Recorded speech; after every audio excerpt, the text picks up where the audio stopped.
is the Happy Scientist Podcast. Each episode is designed to make you more focused, more productive, and more satisfied in the lab. You can find us online at bitesizebio.com/happy scientist. Your hosts are Kenneth Vogt, founder of the executive coaching firm Vera Claritas, and Dr. Nick Oswald, PhD, bioscientist, and founder of Bitesize Bio.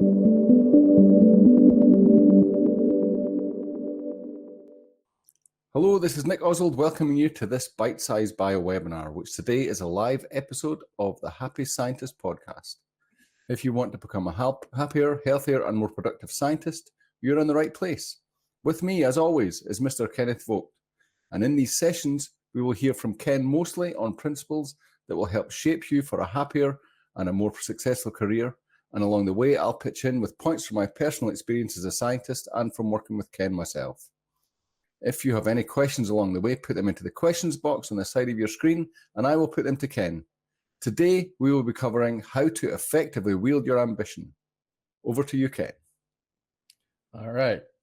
Well, first off, Nick, I want to point something out. You used to refer to me as Mr. Miyagi or Yoda or Gandalf or something in the introduction, and well, maybe I'm being a little bit too ambitious here. We can go back to that if you want. And even Nick got a little ambitious today and tried to start the podcast or the webinar before our producer was quite ready. So the point being, we want to effectively wield our ambition. And there are times when, excitement or just a desire to move forward causes you to be overly ambitious as far as the rest of the world is concerned. And in the past, we've talked about humility and we've recommended it, but that doesn't exclude healthy ambition. We want you to be able to be ambitious in your career, and we want you to be ambitious in your field. We want you to get things done in such a way that you can make a mark in the world and that you can make a difference for mankind. So if that's not ambitious, I don't know what is.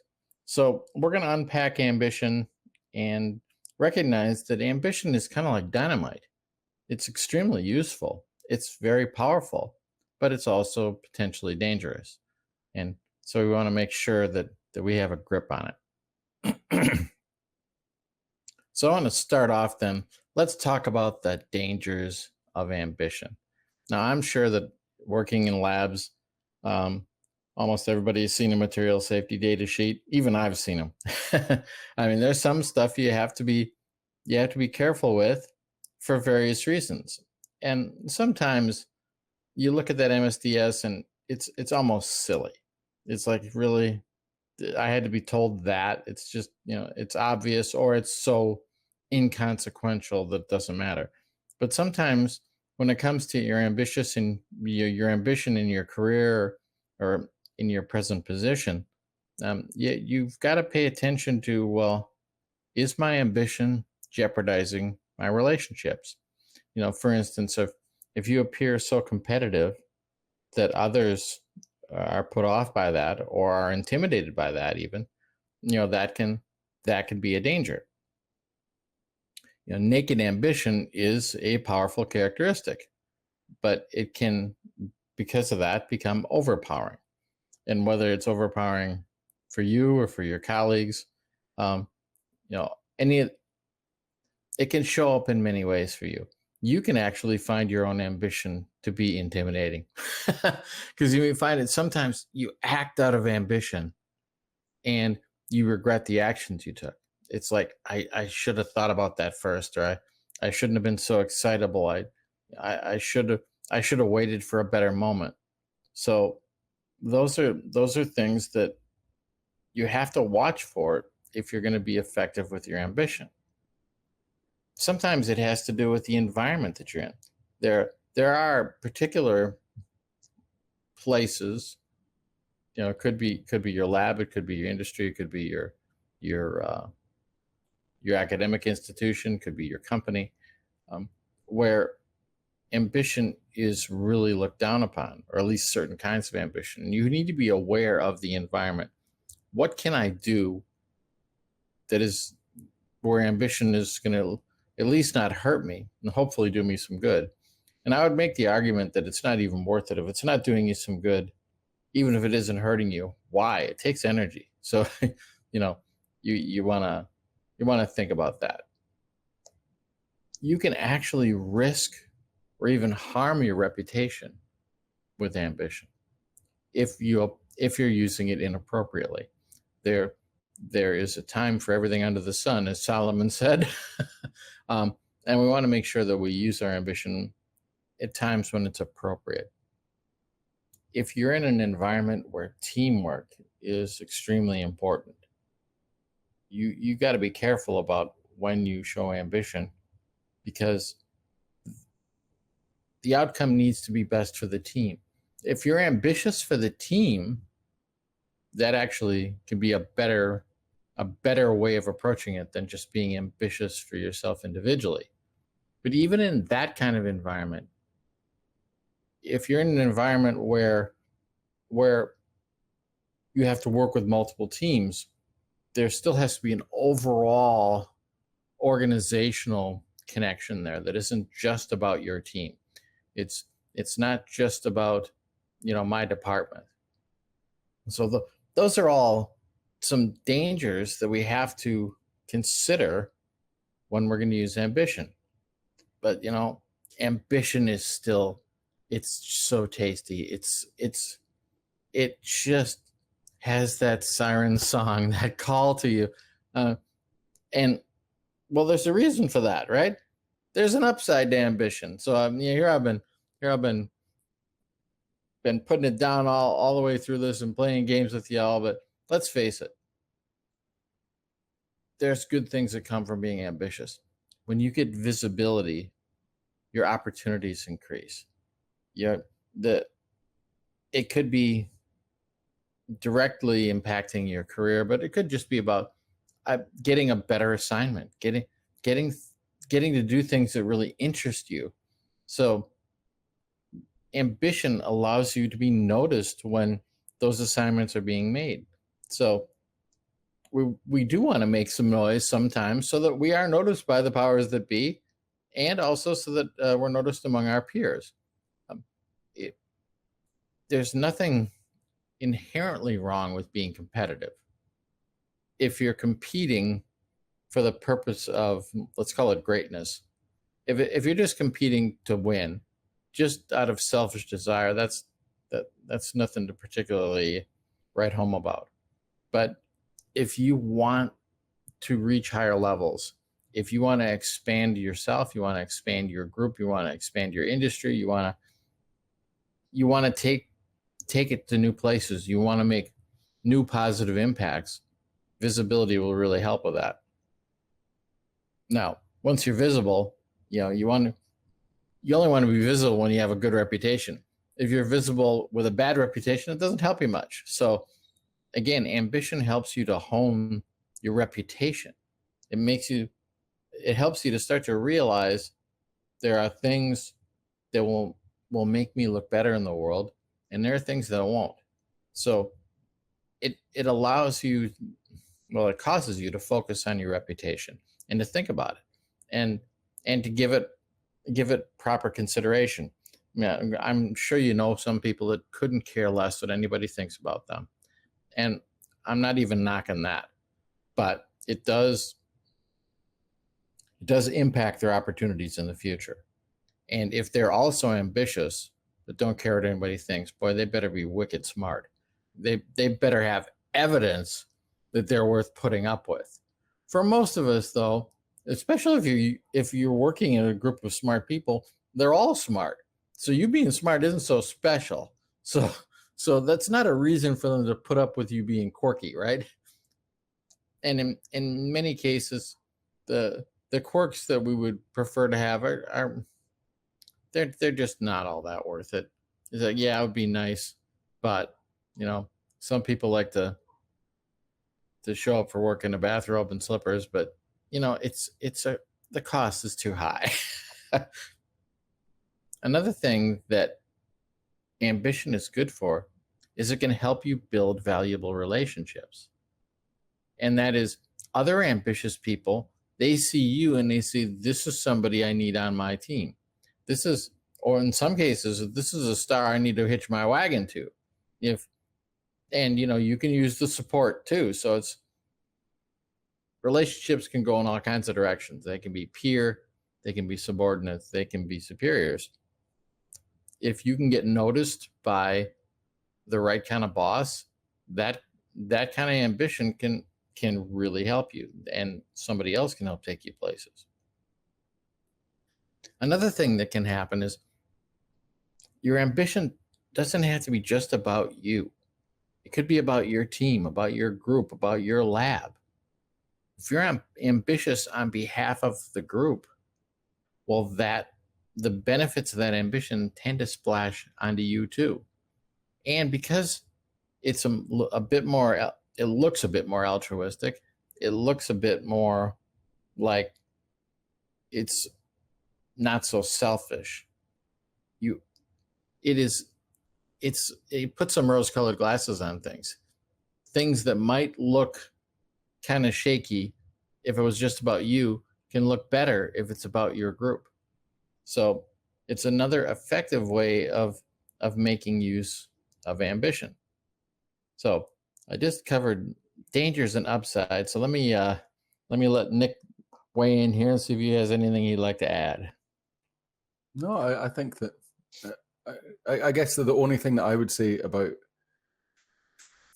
the whole subject is that is for me personally, and for any groups that I've worked in, what you don't want is to see someone who is trying to be ambitious at the expense of other people. It's got to be through growing the pie for everyone.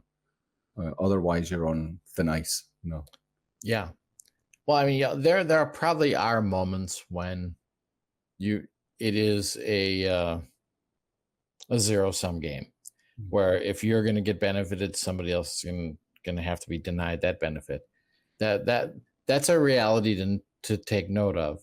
But boy, really count the cost. Yeah. Do I really want to hurt this person, or I want to make them an enemy? Do I want to just annoy them? How bad will it be for them, and how much will I pay a price for that? So, and something you can look at that and go, well, it's not just about being a nice guy. It's like, well, that wouldn't be very nice to me. Yeah, well, that's worth considering, but being nice all the time is not going to get you real far. Even just looking at it from a strategic point of view, though, if you're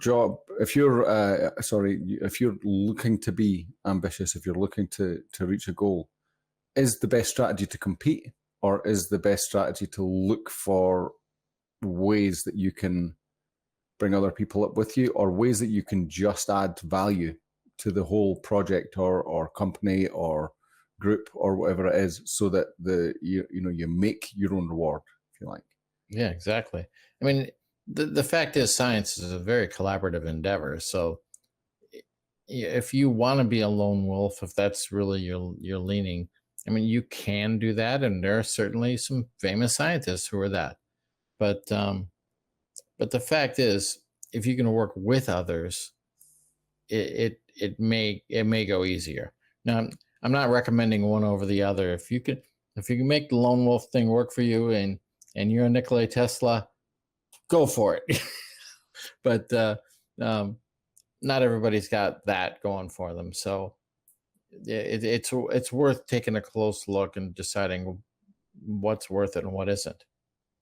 So I wanted to talk about the downsides and upsides, but from a little different direction, from the practical standpoint, or the application standpoint. What happens in the real world? How do I make this work? So I will start with the dark side. There are times when you just need to pump the brakes when it comes to your ambition. You need to dial it back, because you can do this based on watching results. Now, you don't necessarily have to just go barreling in there and shouting about how smart you are and how great your ideas are and do damage. And then, well, now you notice, well, how did others receive it? And they didn't receive it well. Okay, well, I'll change now. Yeah, but you kind of did some damage already. So, try to be proactive about your ambitions. Try to line yourself out first. And remember, it's not just about what you meant or what you are trying to achieve. It's about how others receive it. And you might think, well, why do I have to jump through that hoop? Because we're human and humans are social. And you could do some damage to your own reputation with one individual, and then it will spread. And you don't want to do that. So there are times when you have to pull back a little bit on your ambition, or you got to pull back on how you apply your ambition. I'm not saying to just kill it, to just stop having any concern about getting anywhere with your life or in your field or in your career. No, you should be concerned about those things. It's just maybe sometimes you don't want to be as loud as you've been. Yeah, and granted, this doesn't apply to everybody. Some people, what they really need more than anything is to amp up their ambition. Because there's a proper time to pump the brakes, but there are times when it is not proper. I just realized I spelled brakes wrong. Oh boy! I thought that was a pun. Never mind. So did I for a hot second. I was like, wait a minute, I didn't make a pun. But anyway, okay. So this is an example of something that's interesting. If you're ambitious and you make a mistake, you might think, oh God, the worst thing that could happen is people are going to notice. No, that's not the worst thing. The worst thing is that people notice and don't say anything. Now it's just in the background. You don't know where it's going to pop up again. So if you find you do something wrong, the best thing you can do is get in front of it. If you can own something yourself, and again, this kind of goes back to the notion of humility. It doesn't take away from your ambition, but when you can note that, look, I made a mistake there. Now, right now, if nothing got said about this, I don't know how many people would be having in the back of their mind, like, can this guy not spell? What is going on here? Now it's been taken apart and it's been made fun of, and it's lost its juice. It has no power over me now.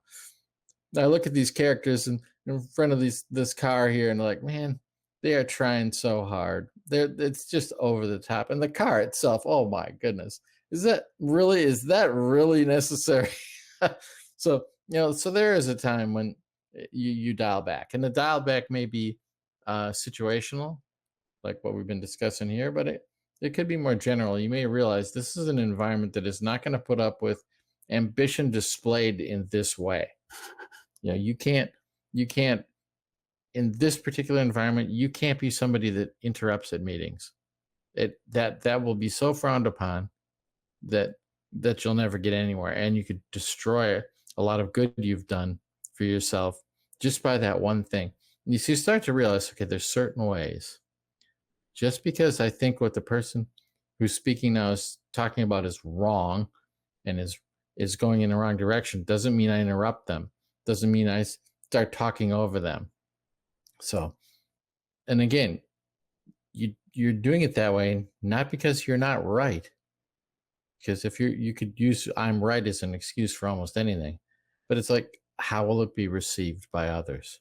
How will they perceive what you're doing? What will they think your motivation is? Do they think your motivation is because you really care about what's real and what's right? Or do you just care about winning? Do you just care about looking good in front of other people?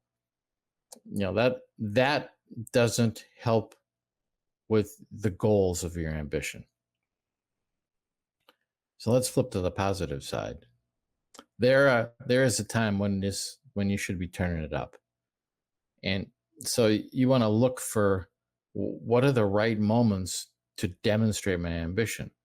And part of that is to look at what kind of things should I apply ambition to.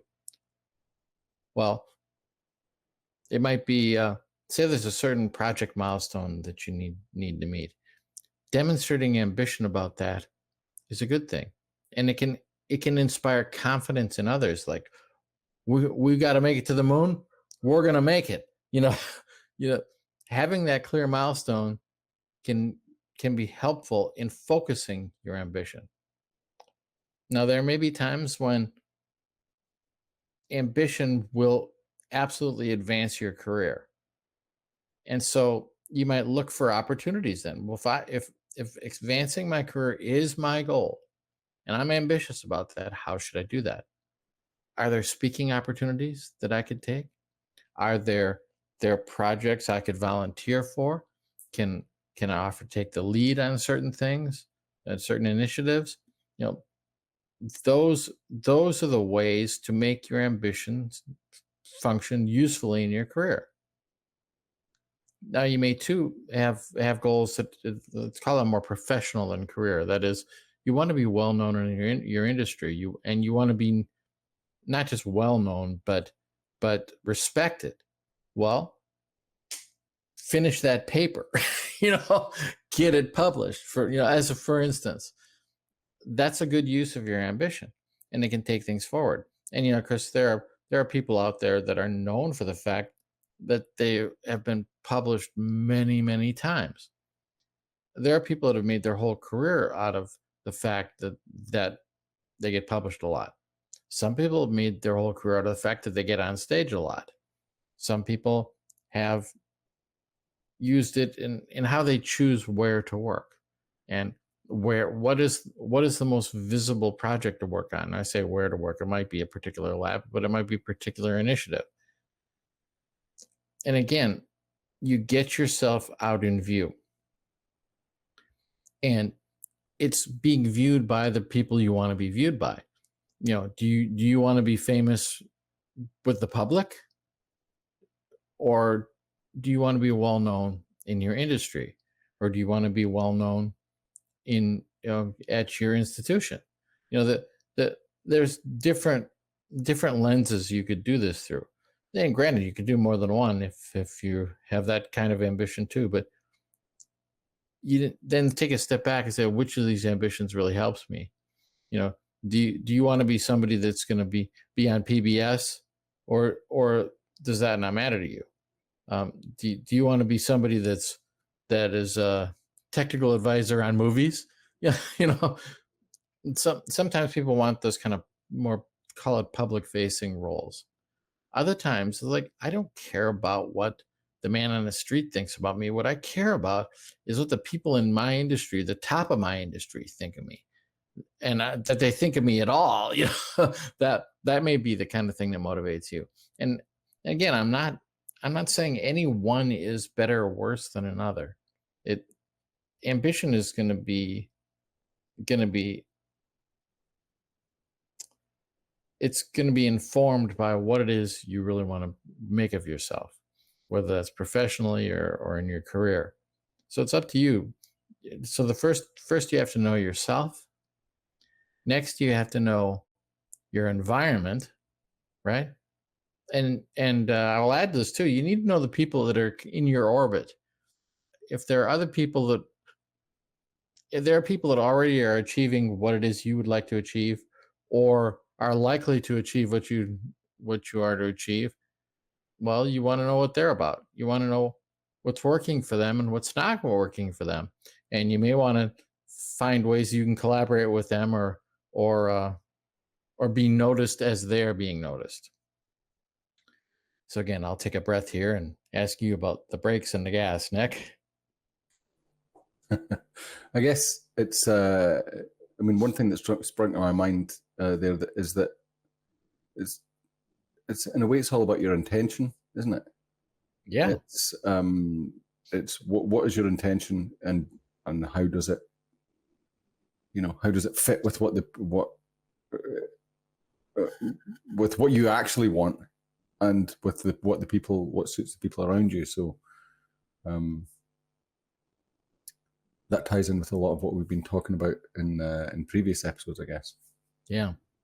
Well, your ambition is kind of like a pet, but is, some people keep a pleasant golden retriever as a pet, and some people keep wolves. What's your ambition like? Is your ambition hard to control and for some of us, I mean, I'll say that was me in my younger years. My ambition was just a burning fire, and it got me into trouble on more than one occasion.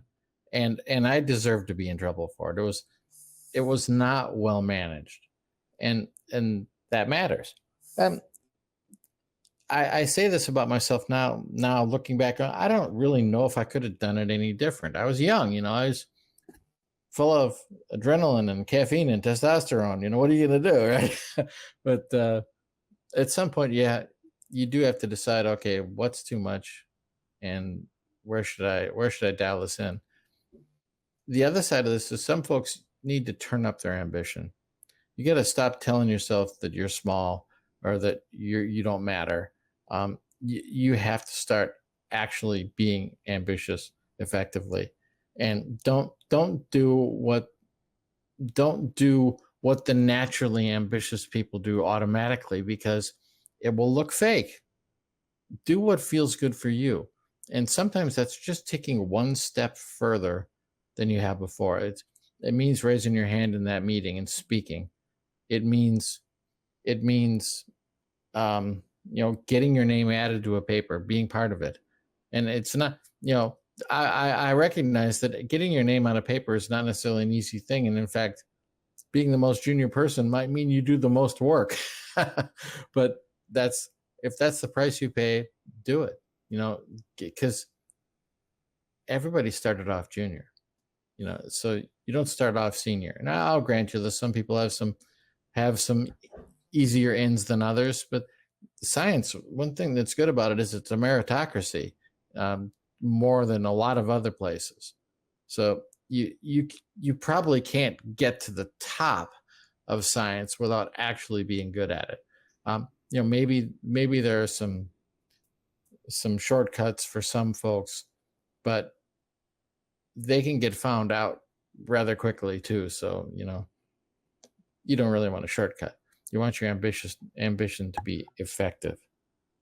So I will end with talking about how to get good results from your ambition. The first thing you've got to do is know your end game.